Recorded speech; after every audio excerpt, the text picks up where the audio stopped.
Most of us see Tesla and just think sleek, fast electric cars.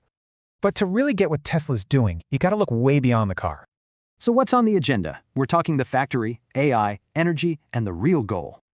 All right, first up, the factory. For Elon Musk, the car isn't the real product. He's famous for saying the real challenge is building the machine that builds the machine. And just how hard is it? Musk says the factory is about 1,000 times harder than the car. He even calls it a giant cybernetic collective, basically the most complex product they make. Okay, pillar 2. Let's talk about the AI that's actually driving these cars. The goal from day one: drive from California to New York without anyone touching the wheel. And get this, the AI learns by watching millions of hours of footage. It even teaches itself to read. All right, on to pillar 3. This is where the vision gets way bigger than just cars. It starts with the Tesla Semi, reinventing trucking, something many said couldn't be electrified. The claim?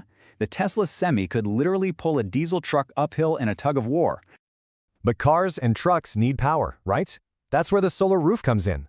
The idea is to make a solar roof cost less than a regular roof plus your electric bill. And to make all this happen, they're planning a huge global expansion with new gigafactories. So you have the factory, the AI, the energy, but what's the real end game here? For Musk, it's about having a reason to get up in the morning, a purpose.